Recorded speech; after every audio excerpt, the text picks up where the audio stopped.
Got a minute or two? We have a way to make it not okay. Welcome to Sinister Minutes. I'm your host, writer and storyteller, Kurt Homer. Next to me is the master of macabre musical musings, the maestro of mood, Tim Parker. Together, let us take you on a journey into the dark heart of disturbing. Sinister Minutes. It's not okay.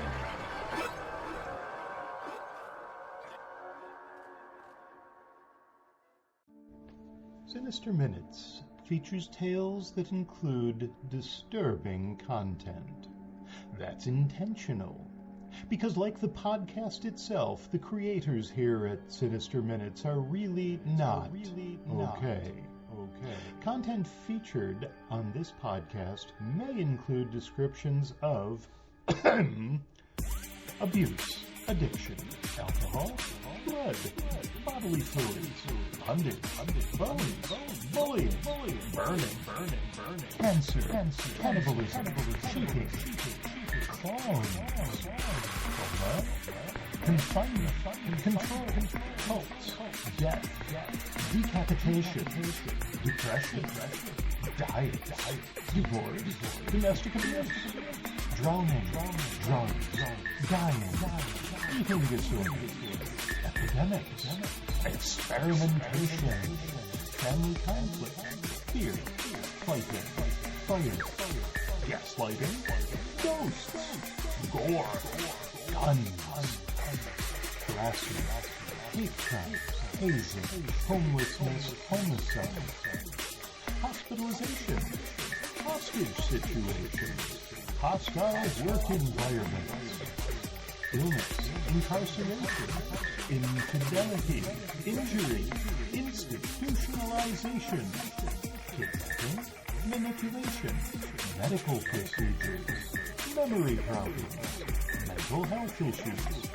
military service, misogyny, murder, mutilation, needles, nightmares, nudity, pain, panic attacks, paralysis, physical abuse, pornography, physical assault, police brutality, poverty, profanity, religion, robbery, scars, screaming, self-harm, smoking, hate, spider, stabbing, stalking, starvation, substance abuse, suicide, terrorism, threats, torture, victim blaming, violence, war, weapons, weather, and maybe, just maybe, witches.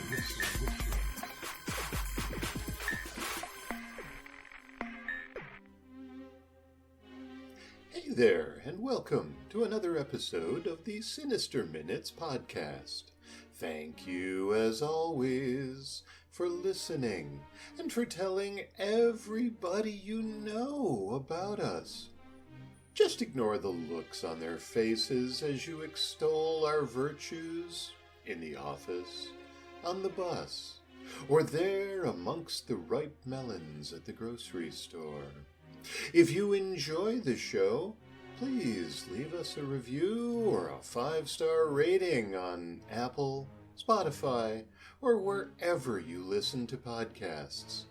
That way, we keep getting to meet even more of you. We drop new episodes every other Friday because you all continue to inspire our depraved creativity. Please look for us on Facebook under Sinister Minutes, or just reach out to us via sinisterminutes@gmail.com. Hey, here at Sinister Minutes, we tell stories about some rather dark and spooky things. If you're interested in some first-hand, often real-time adventures into the paranormal, the extraterrestrial, and the inexplicable, please check out the Panda's Den podcast. Anything and everything spooky, supernatural, terrifying and eerie. You'll find it all at the Panda's Den. Today's episode of Sinister Minutes includes a lovely piece of music from Tim and 3 short tales from me. If we had to pick a theme for everything, it would be psychosis. The Changeling is a story of a parent driven to extreme measures. Sleep is about all the things that can happen when you lay awake at night, every night. Pretty Bullet is, well, just consider the sort of person who might think a bullet is pretty, and you'll get the idea. Shadow People certainly sets a mood and sets up our brains for some delightful derangement. We run a content warning at the beginning of every show, and it's a great long list of things that might be included in any episode. We always mean it, but in this episode, it's especially true. Just remember, as you consider the characters represented in these stories, that they all lived in our heads before they made it onto the page and eventually to your eardrums. Is there any doubt in your mind yet that we are totally not okay?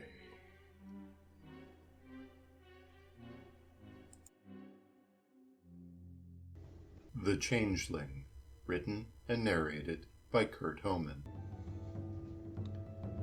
Above the snowy crest of this wretched mountain, the first light of day is breaking. My body's breaking too. Intense cold burns through my flesh and stabs into bone.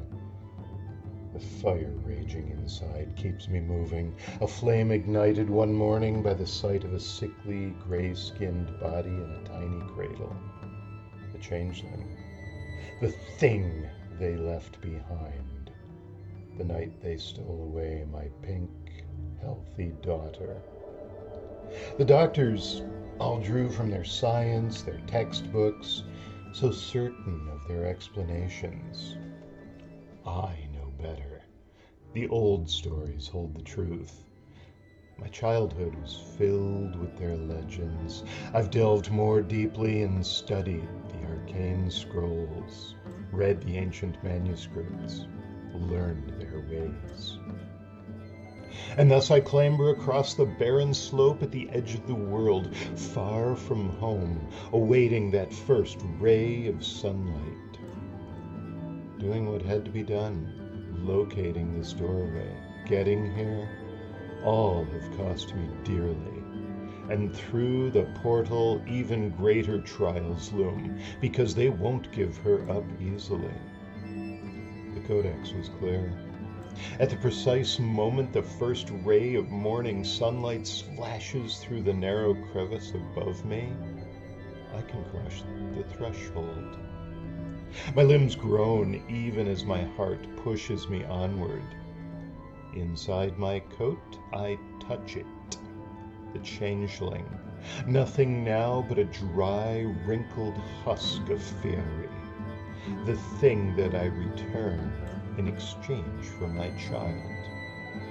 Of course, no iron can pass through the doorway, but my oak staff is enough for battle.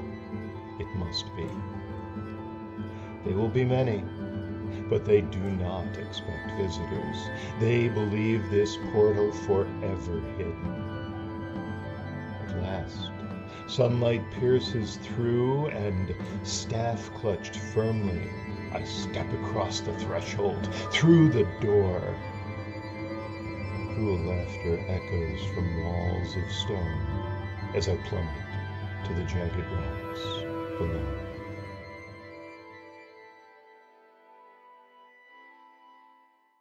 Sleep, written and narrated by Kurt Homan.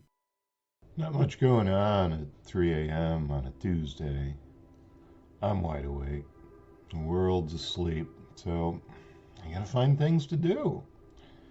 Some nights, I jump in the car, Push the pedal to the floor, windows down, headlights off, barreling around blind curves. Wrong side of the road, never knowing who might be racing to meet me. That's the rush. I should stay home, drink a cup of warm milk, drift back to sleep, be all fresh and ready when the alarm goes off. Nice visual, huh? What a steaming pile. I've tried them all. Milk, chamomile, whiskey, Demerol. They all work, more or less, but nothing lasts. See, falling asleep is easy, but staying there, 2-3 hours tops, and I'm wide awake, feeling like I've never slept at all. So how'd I go? Grocery stores are filled with colorful wonders. So many things to ponder. Like, can anybody really tell when a juice box has been opened? Which pills look just like bulk bin Skittles? What happens to a donut sprinkled with drain cleaner? Amusements to occupy the wee hours of my morning. I used to get 8-9 hours of sleep every night. Loved my bed, couldn't wait to climb under the covers and burrow in. A long, sweet recharge. Seems like a whole nother lifetime.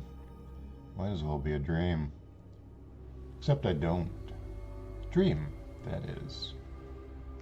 See, my bed's a dark seductress, luring me into her soft embrace. She caresses and teases, promises comfort. But within her linens, she hides a torture rack. Within her pillows, an iron mask. I know her games, yet succumb to them nightly, slipping between cool sheets that I know will soon be basted in my sweat. What choice do I have? I cannot avoid her. Some nights, I see another shopper. Up and down the aisles we go. I'm never too close, never too far away either. Looking at the same things they are, picking the same cans and boxes from the shelves. By the time they hit the exit, they're sprinting. That perks me up every time. I wonder, as I lie awake in the quiet darkness, if death will offer me sleep at last. The sweet release a bullet might bring, a shock to the skull that leads to the rest I so desperately crave. Fantasy, of course. In hell, I'll be awakened every night, forever, just like now. The desire to sleep is constant, but it hits hardest when I first go to bed and one other time. Right as my workday begins, long before most folks have even hit snooze, when I've already been awake for hours, I pull out of the garage and begin my daily rounds in my bright yellow bus.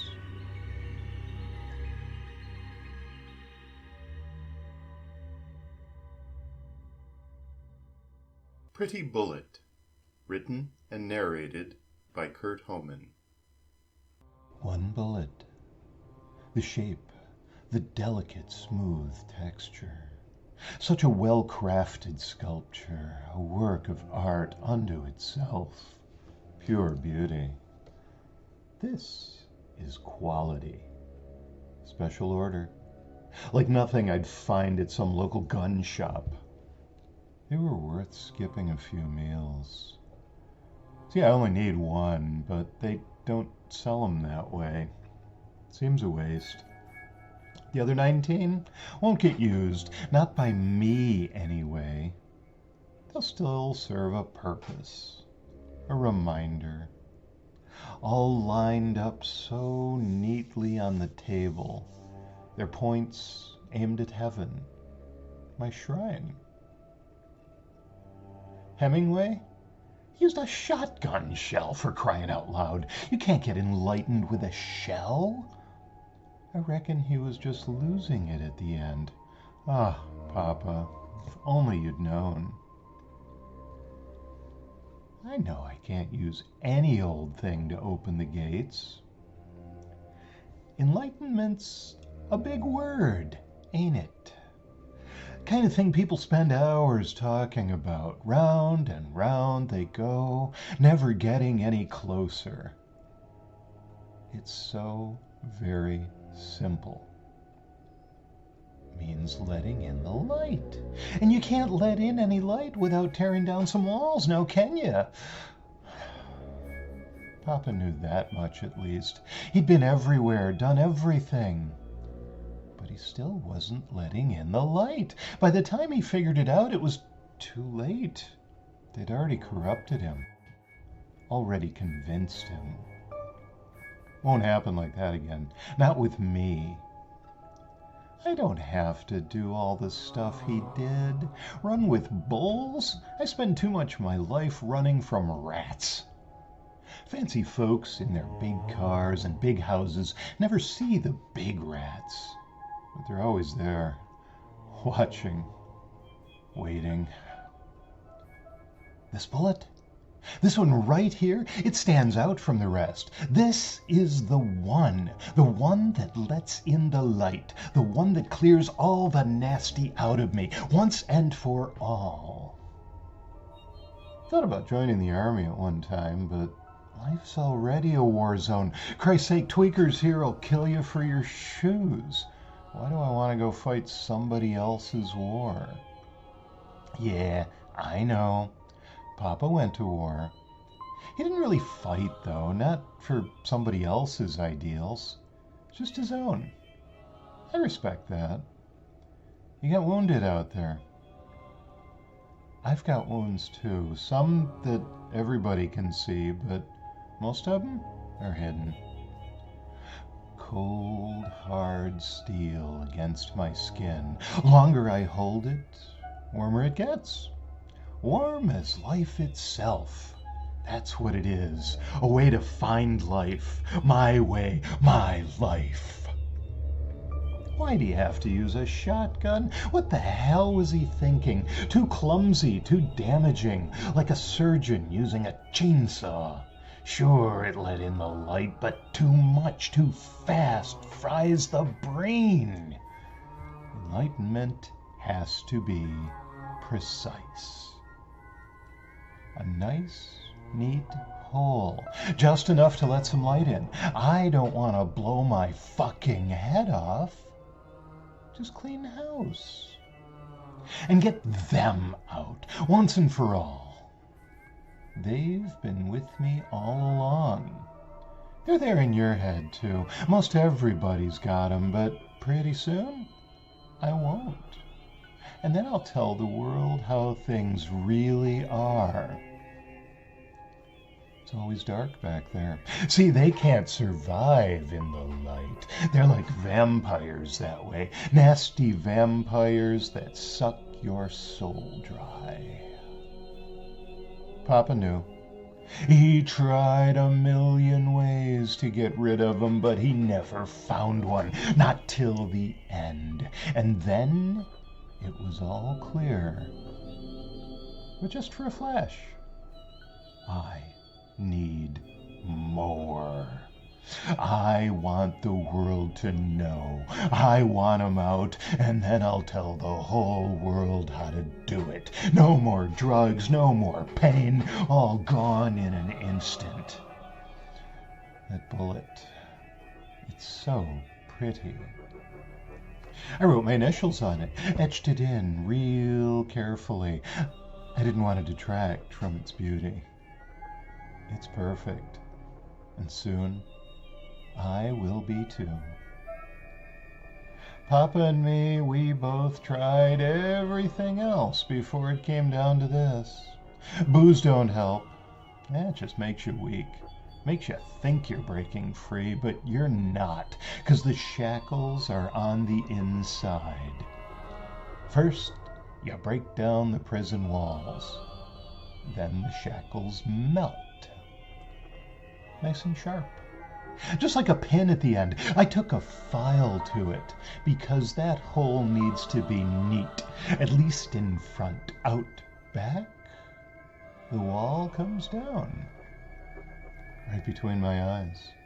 That's where the third eye is, the one we can't see. The one where the real enlightenment comes in. And boy, it's gonna stream into me. I know it. I can feel it. With nothing holding me back, life's gonna flow through me. I've been stopped up for so long, kept from going where I want to go, where I need to go. Papa knew it. I'll finish what he started. I'll do it right. I marked the spot. Drew an X right there on my forehead. Hardly felt the blade. Perfect alignment, perfect aim, and the prettiest bullet anyone's ever seen. I won't fuck this up. Not like I fucked up everything else. The gun was my uncle's. He never understood what it was for. Protection? Please. It can't protect anyone. Papa knew that. But my uncle was nothing like Papa. I've oiled it, cleaned it, run the rag up and down the barrel, and it's ready now. Ready to deliver. I'm ready for deliverance. Next time I see my pretty bullet, it'll be with new vision, new insight. I see that face in the mirror, the same one I've seen so many times before. How different it'll look in a few moments, how different everything will look. No more keeping me from seeing things as they really are. Barrel's pressed tight against the X. One quick pull and I'm clean. No more doubts, no more darkness. Good riddance. Trigger's awkward at this angle, but I've run through this before. Pulled it 1,000,000 times without loading it. The gun doesn't shake, not like it used to. I'm ever so ready. Come to me, pretty bullet. Show me the light.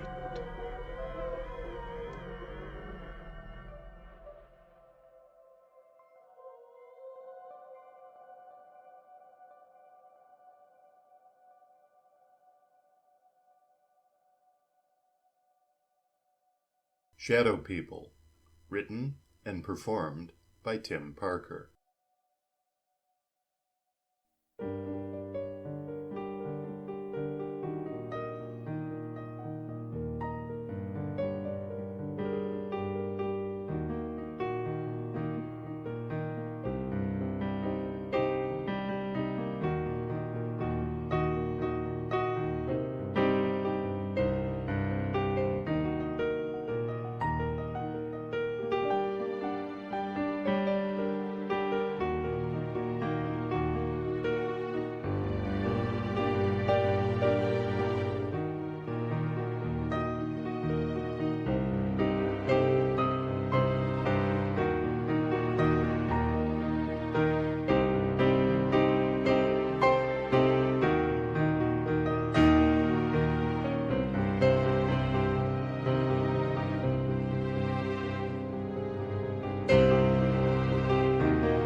Sinister Minutes is presented by Kurt Homan and Tim Parker.